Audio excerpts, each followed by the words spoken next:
This is how it all breaks if I'm not behind the scenes. Hey.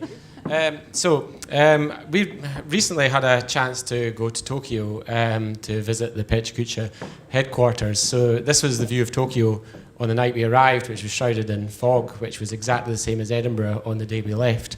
So it kind of felt apt in some way. It's also the same as Amsterdam too, which we passed through on the way there.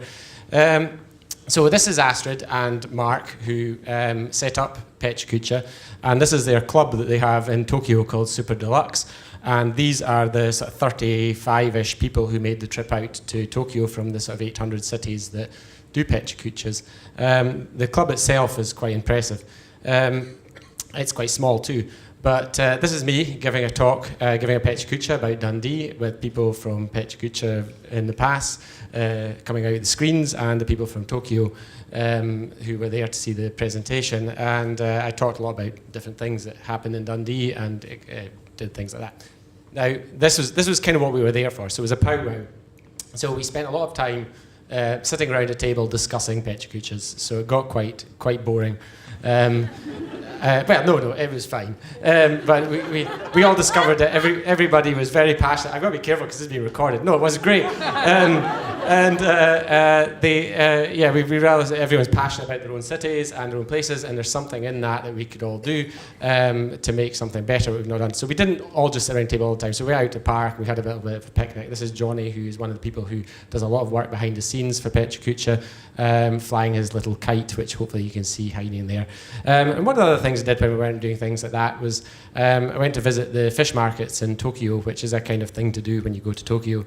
But the fish market is celebrating its 80th year at the moment, and it's a way to be knocked down to make way for the Tokyo Olympics in 2020 and relocated. So it's actually probably never going to be there again next time I go there. One of the other things that we did when we were in Tokyo was to go and check out some Kengo Kuma architecture. For some reason. And this is a tourist information office that he's built in the middle of Tokyo, and that's Philip Stark's Golden Turd up there, and the Asahi beer building. So we went to visit Kengo Kuma's studios after arranging a visit, and I got there and I kind of thought, this is going to be Kengo Kuma's, this is lovely, plush bit, nice sign. I walked in here, pulled the sliding door, and found a whole lot of Japanese businessmen standing behind it, who quickly ushered me out. It was up this back stair here, was Kengo Kuma's office. This is Misaki, who gave us the tour. So the one thing about Kengo Kuma's studio is I could probably say straight away, is that they're not what you probably expected them to be.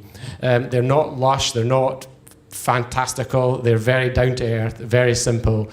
And everybody sort of works together within these studios. So he gave us a tour. This is the reading room. This is one of their. Now in Tokyo, you obviously have to make use of the little space you get. So this is their actual architecture studio. Where people are actually working on computers, doing lots of different things. Architecture as well, obviously, is very practical still, so it's not just all about computers. So they also have a fairly large facility where they create all the models and all the different bits that need to be done. Kengo Kuma's office, and amongst all of this, we did actually get to visit, was just a partition within one of those rooms, and a desk, and a whole load of stacked up presents and things like that he'd been given for visiting different places. And it was very much in the middle of all of the working, and he sees himself, I think, very much as somebody in the middle of all the staff, not just somebody who shuts himself away.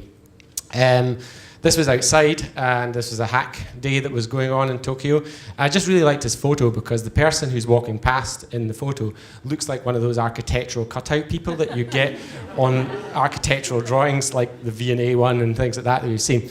So once we were finished in Tokyo, we headed down to Kobe, because Kobe is a city of design, and Dundee, as some people may know, has just become a UNESCO City of Design. So Kobe has been a UNESCO City of Design for a few years, and we thought, it'd be nice to go down there. We knew some folk there, maybe they would show us around and explain it. So we went to visit Kito, which is an old silk factory which had been redeveloped into creative spaces, maker spaces, gallery spaces, artist spaces, spaces. And it may seem very familiar to people who are aware of things going on in Dundee at the moment.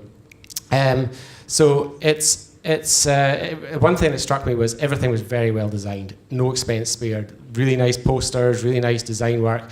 This is Kenji, who gave us the tour, noticing we'd arrived, and this is Aki, who did the Law Hill that Chris actually spoke about. I met up with him when we were there, and we had a tour around. So they showed us around. There's a lot of projects they were doing with local businesses, and they were turning them into, they were turning disaster prevention, disaster awareness. This was the child's one here. There was different projects going on. A very nice, very modern facility inside the building. I said very, very well designed, very nice. And the silk factory had been recycled in many ways to create all the different benches and things. It's a cafe. They have pipes that pump music around in this cafe. You could open your own personal music pod on the little desk there and listen to music as it came out the pipe. But the one thing that kind of struck me as we kind of went around this is that there wasn't that much people in it, but they had all this amazing design stuff. So I think Dundee's a very good community. Maybe we have a lot to learn about design. These are the people who gave us the tour. I did no food porn in any of this, so this is the only food that I put in. This was probably one of the nicest things I ate when we were there, and one way it was very homely, very noodly, very tasty. Now, Japan also has a bit of a session going on at the moment with Scotland. So we'd wake up in the morning, and on the TV would be this Massanelli, which is all about the story of the woman who brought whiskey to Japan, which has now obviously become one of the best producers of whiskey in the world. So they say. And we stopped into one of the tourist information spaces there and got a map of Scotland and where they recommend everybody goes. And I'm hoping everybody here notices what's missing. But yeah, you can see there, straight down. So I think that says a lot. And something that we need to probably improve on. That's it. So sorry that was a more musical finish or something to tonight. You just got me. But thank you very much for coming. I don't know if I'm going to let you back up on the stage, Gillian. I think I could do this. Are you still wearing your GoPro? No. Okay. I'll let Gillian save her voice because it's and she's filming me. Do you want to press this? Well, you have to press the slides because. No, that's okay. That's fine. So thank you to Martin Bailey, who did the lovely design that was used at the front of the presentation very quickly as I hurriedly pressed the button to get through them all. Also, thank you to Tammy Lynn Shaw, who's been doing the photography tonight. Faster. Are you going somewhere? So Ed Broughton, obviously, who's doing the filming tonight from Bonnie Bray, and Amy Jones, who's been doing the door with Claire Defoe. See, I knew that, even if I didn't write it down. So next one will be in November during the Neon Digital Arts Festival. Please come and join us then. Thanks to the speakers. Thank you to Lyall, who does all the button pressing behind the scenes. And have I missed anybody? No? Nobody? Visit Small Society Lab. And thank you to Gillian for always being up on stage and always doing such a good job.